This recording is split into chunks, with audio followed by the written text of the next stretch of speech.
essa questão também, ela se aplica à nossa vida pessoal. O que que eu preciso e o que que eu posso ter? O que eu preciso ter, infelizmente, é um objeto, o que eu posso ter melhor, é objeto de atenção para muitas pessoas, seja na vida da pessoa, na vida da igreja. Eu posso ter, eu quero ter, eu posso ter, eu quero ter, mas há coisas que não é que a gente pode ou quer, a gente precisa, sob pena de perder a nossa essência. No texto de hoje, é exatamente essa a questão. O que eu devo fazer como seguidor de Jesus? E o que eu posso fazer?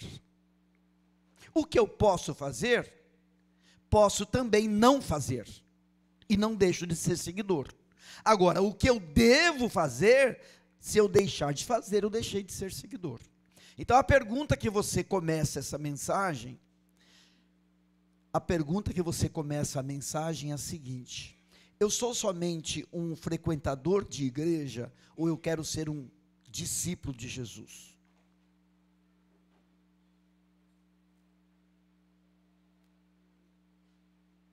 Você quer ser somente um frequentador de igreja ou um discípulo de Jesus? Se você quer ser tão somente um seguidor de igreja, então há coisas, você pode focar no que você pode fazer. Mas se você quer ser um discípulo de Jesus, você tem que focar no que você deve fazer, sob pena de deixar de ser discípulo. Porque discípulo, em essência, é um seguidor, é um aluno, é um aprendiz, é alguém que vai nos passos de.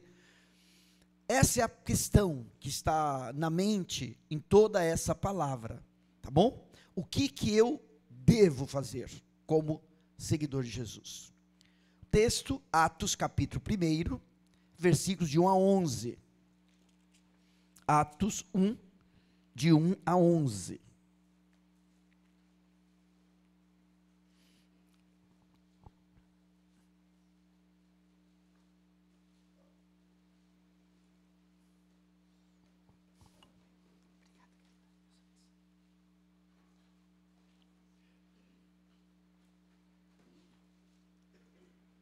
Atos 1, de 1 a 11, diz assim: escrevi o primeiro livro, ó Teófilo, relatando todas as coisas que Jesus começou a fazer e a ensinar, até o dia em que, depois de haver dado mandamentos por intermédio do Espírito Santo aos apóstolos que escolhera, foi elevado às alturas.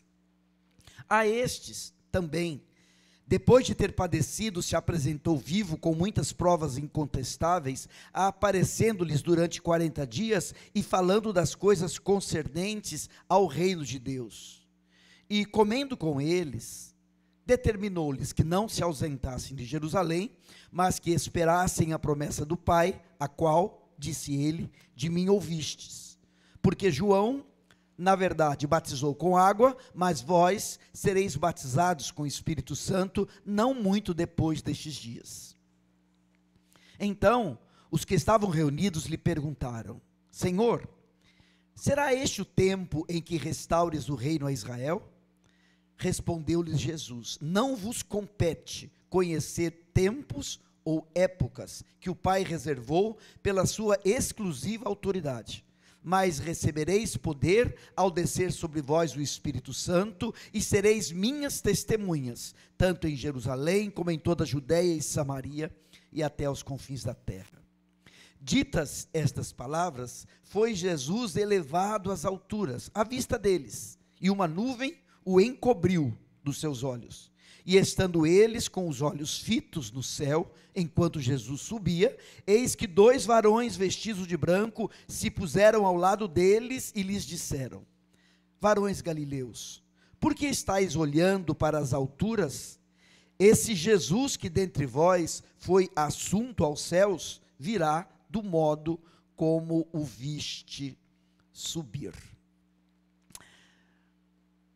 Nós estamos em começo de ano, e todo começo de ano é um ano de planejar, pensar, rever caminhos, definir estratégias. E essa palavra, ela tem um objetivo duplo. Ela tem um objetivo de nos falar como igreja, mas também de falar a você como indivíduo, como pessoa, certo? E este momento na vida de Jesus e dos seus apóstolos, levantam para nós, suscitam para nós a percepção de 3 riscos que nós corremos, que a igreja corre no nosso tempo, e que nós, como parte da igreja, também corremos. O primeiro risco é o risco de querer inventar. Inventar. Cada um de nós tem a vontade de encontrar uma maneira diferente, revolucionária e única de fazer a coisa para que todo mundo diga, principalmente nessa sociedade midiática que a gente vive, em que todo mundo quer ter um diferencial nas redes, né? Todo mundo quer dizer uma coisa que ninguém disse, de um jeito que ninguém disse, abordando um assunto que ninguém abordou, para ter mais seguidores e coisa e tal. Mas isso não é só nessa sociedade midiática, já era assim. Por causa do egocentrismo que há em nós, cada um de nós quer ser o centro do mundo, o centro do universo. Então a gente quer fazer a coisa que é só nossa, sabe, que ninguém faz, que ninguém viu, e que isso nos coloque no outro patamar.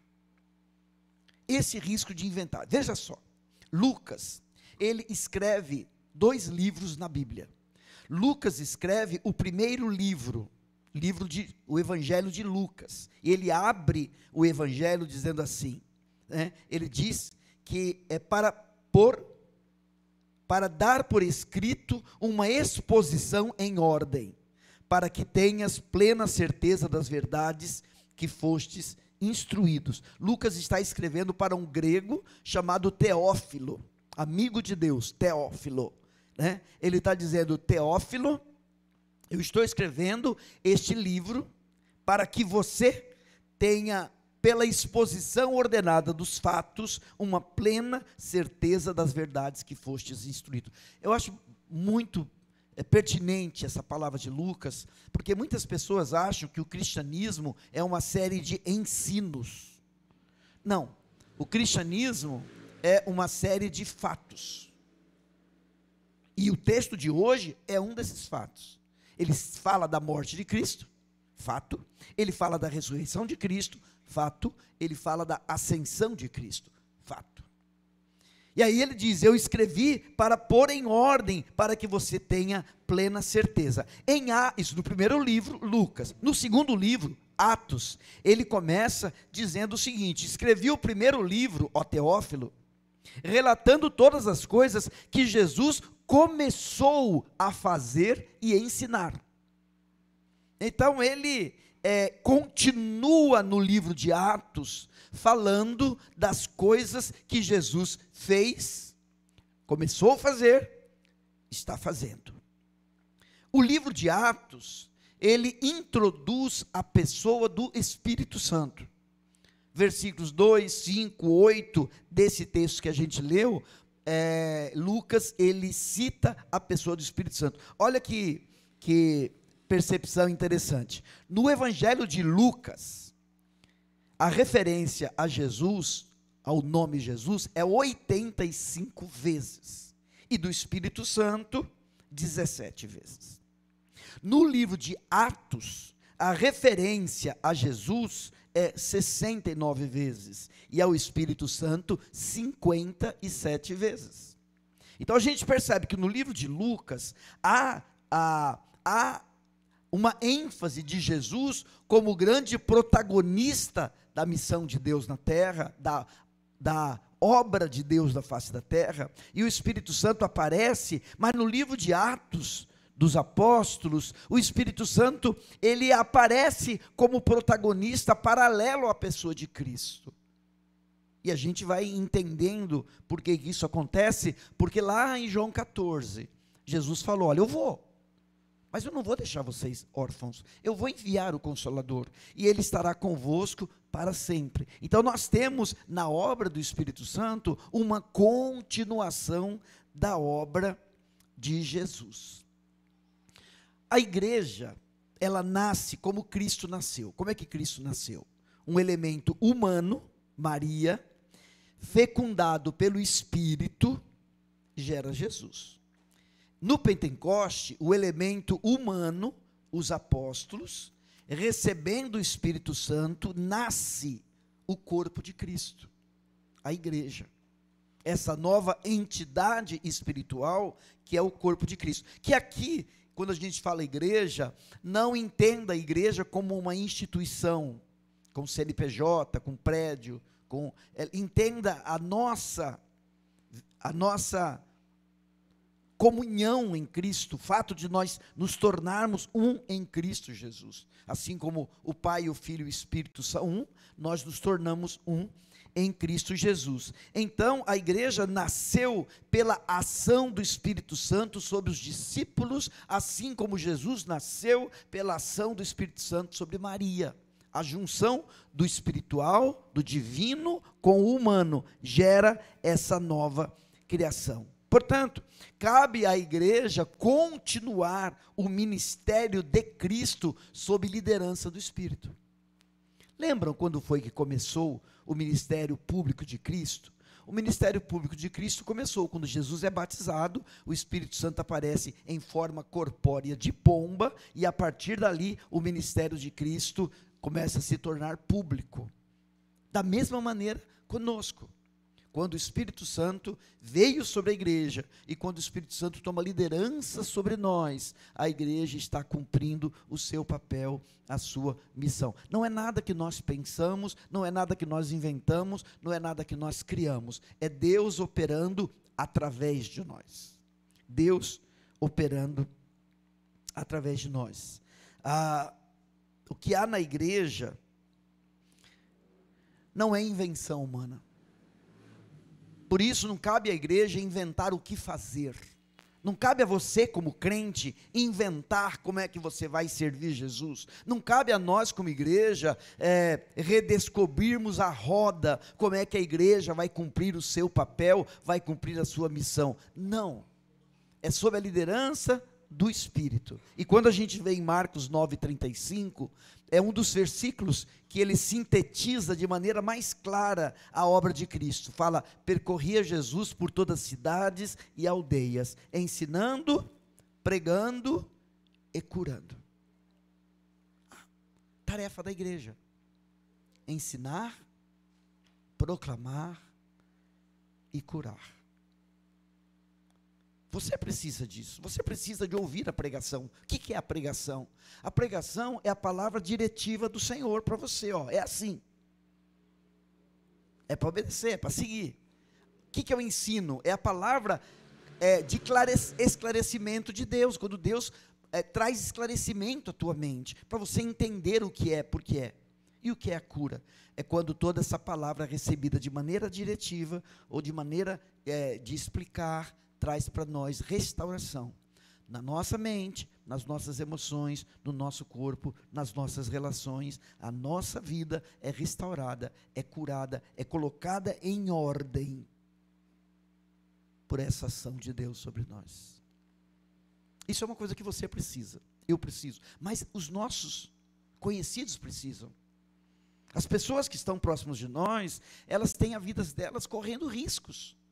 E somente quando a palavra diretiva de Deus vem, quando a explicação da palavra vem, e quando tudo isso produz a cura na pessoa, a pessoa é regenerada, é restaurada. Então, o primeiro risco é o risco de inventar. Irmãos, vocês líderes da igreja, líderes de ministérios, você crente em Cristo, não é nosso papel inventar, encontrar nada novo e diferente. Nesse Natal, houve uma igreja no estado do Nordeste, que fez o grande show natalino, grande encenação, dança, música, orquestra, e cobrou R$30 por cada pessoa que quisesse ir assistir, ou que quisesse acessar online. Eu fiquei pensando, seria isso que Jesus pensou para nós? Nos consumirmos tantos para montar um show daquele? Seria isso que tensionava o nosso mestre?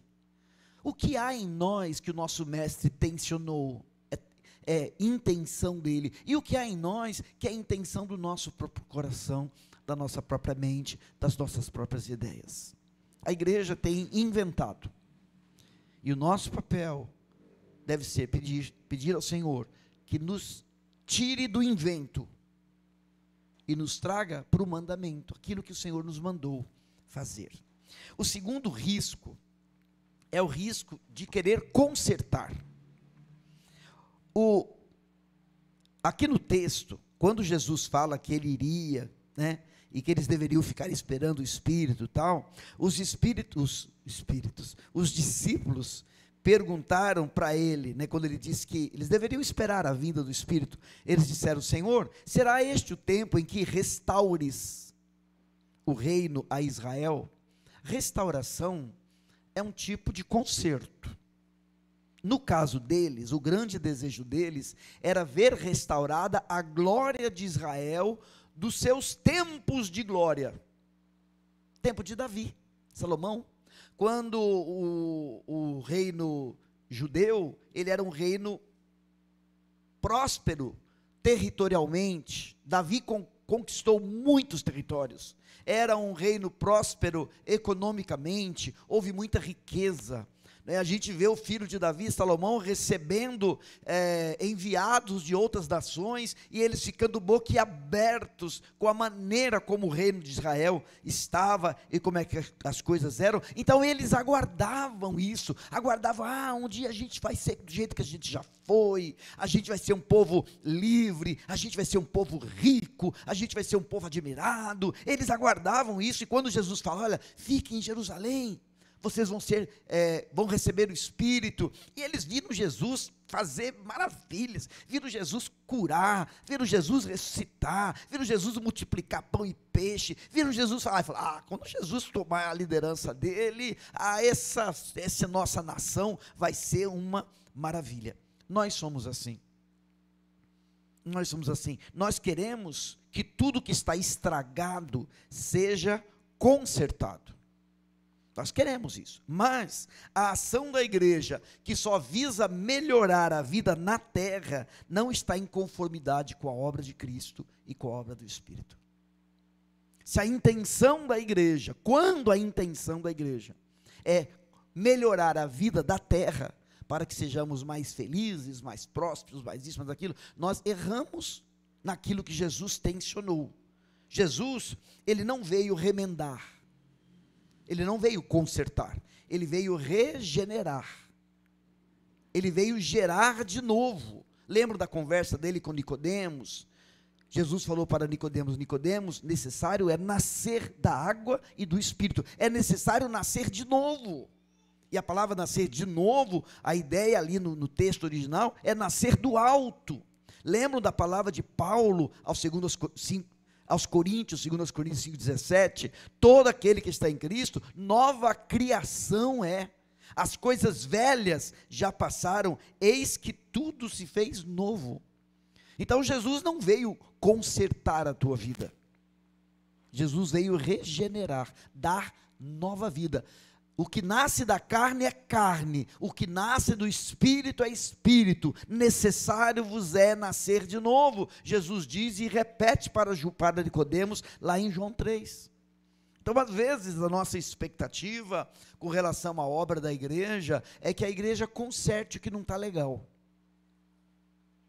Se uma pessoa tiver algo que não está legal, consertado, mas não tiver acertado com Deus, ele está condenado do mesmo jeito. Lembra daquele camarada que foi trazido para Jesus? Jesus estava na casa, lotado de gente, tinha um paralítico, não conseguiam entrar com o paralítico, 4 amigos deles levaram pelo telhado, abriram um buraco, baixaram o paralítico na frente de Jesus, e Jesus fala para ele assim: o cara é o quê?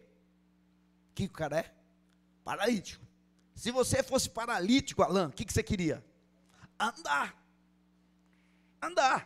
Aí o camarada é colocado à frente de Jesus, Jesus fala assim: perdoados são os teus pecados. Aí o pessoal ficou assim: mas quem é ele para perdoar pecados? E aí Jesus diz: para que vocês saibam que o Filho do Homem tem sobre a terra poder para perdoar pecados, a ti te digo, levanta, toma o teu leito e vai para a tua casa. Por que Jesus não foi direto na paralisia daquele homem? Porque se aquele homem tivesse pernas consertadas e coração não regenerado, aquele homem estaria vazio do mesmo jeito, estaria condenado do mesmo jeito. Ele não precisava primeiramente do conserto da perna, ele precisava primeiramente do conserto do coração. Compreende? Jesus, ele veio trazer um novo coração. Ele não veio só corrigir o nosso comportamento, deixa de fazer isso, passa a fazer aquilo. Ele não veio somente acertar alguma coisinha, ele veio nos dar nova vida. Se alguém está em Cristo, nova criatura é. As coisas velhas já passaram, eis que tudo se fez novo. Não é isso que diz a música, a redenção? O passado, não é, Fernando? Não é isso? O passado já passou, não é isso, né? Foi isso que a gente cantou aqui nessa canção. Então, há um risco da gente querer consertar as coisas. É preciso que a gente tenha a vida que vem de Cristo e permita que mais de ti, mais de Cristo e menos de mim. O terceiro risco é o risco de paralisar. Os discípulos presentes naquele momento foram tomados de surpresa quando viram Cristo subir. O texto diz que, dita essas palavras, foi Jesus elevado às alturas à vista deles, e uma nuvem o encobriu dos seus olhos. E estando eles com os olhos fitos no céu, enquanto Jesus subia, eis que 2 varões vestidos de branco se puseram ao lado deles e lhes disseram: varões galileus, por que vocês estão aí olhando para o alto? Por que vocês estão aí parados? Esse Jesus que dentre vocês foi assunto aos céus, ele voltará da mesma maneira. Os 2 varões de branco tiraram eles daquela paralisia, disseram eles: ele foi, mas voltará. E Jesus já havia dito, antes de ir, o que eles deveriam fazer entre a sua ida e a sua volta. Então os anjos, nas entrelinhas, disseram: ele foi, mas antes de ir, ele falou, e ele vai voltar, e entre a ida e a volta, cumpram vocês aquilo que lhes cabe. Então o risco é o risco de ficar aguardando a volta de Cristo sem cumprir a missão. É o risco de sermos discípulos que ficam olhando para o céu e pensando: ele vai voltar, ele está voltando, será que é ele? Será que esse sinal é dele? Ele está voltando? Pode ser que sim. Nós corremos esse risco de ficar paralisados, aguardando a volta de Jesus, sem entender que entre a primeira vinda e a segunda vinda, há uma missão a ser cumprida. No caso de Mateus, Mateus fecha o seu evangelho dizendo, registra as últimas palavras de Jesus, onde Jesus fala assim: receberão poder, é-me dado todo o poder no céu e na terra, mas ide, fazei discípulos de todas as nações, batizando-os em nome do Pai, do Filho e do Espírito Santo, ensinando-os a guardar todas as coisas que eu vos tenho mandado, ensinando-os a guardar todas as coisas que vos tenho mandado, e eis que estou convosco todos os dias até a consumação dos séculos. Então Mateus registra a ascensão de Cristo com estas palavras. O que nos cabe fazer? Debaixo da autoridade de Cristo, fazer discípulos de todas as nações, fazer discípulo batizando e ensinando a guardar todas as coisas, contando com a presença de Cristo. Aplique estas percepções à tua vida. Eu sei que esta palavra, cada um de nós ouvimos de maneira particular. É aquilo que o João fala lá na carta às igrejas da Ásia: quem tem o espírito para ouvir, ouça. Aplique estas percepções à tua vida, envolva-se na missão, porque ele diz: estou convosco todos os dias. Ele está conosco a despeito de qualquer coisa? Não, não, ele está comigo na missão.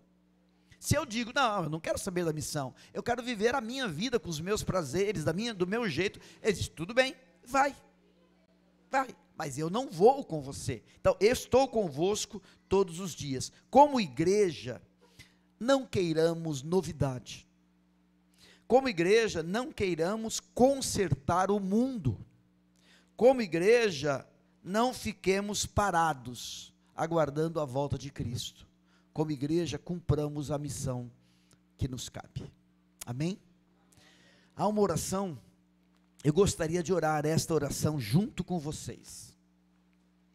Então, nós vamos não ler, nós vamos orar isso que diz aí, tá bom? Vamos lá? Ó Santo Deus, nós ouvimos a respeito de tudo que Jesus começou a fazer e ensinar, até o dia em que foi elevado ao céu, depois de ter dado instruções por meio do Espírito Santo aos apóstolos que havia escolhido. Nós vivenciamos as provas inegáveis de que Ele está vivo, e ouvimos a ordem de sempre aguardar a tua promessa, que seremos preenchidos pelo Espírito Santo. Senhor, sabemos que não nos compete saber os tempos ou as datas que foi estabelecido pela sua própria autoridade. Por isso pedimos a autoridade do Espírito Santo, para sermos testemunhas em Porto Feliz, São Paulo, Brasil e até os confins da terra.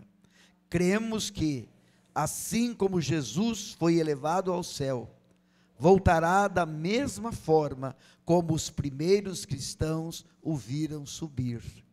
Amém.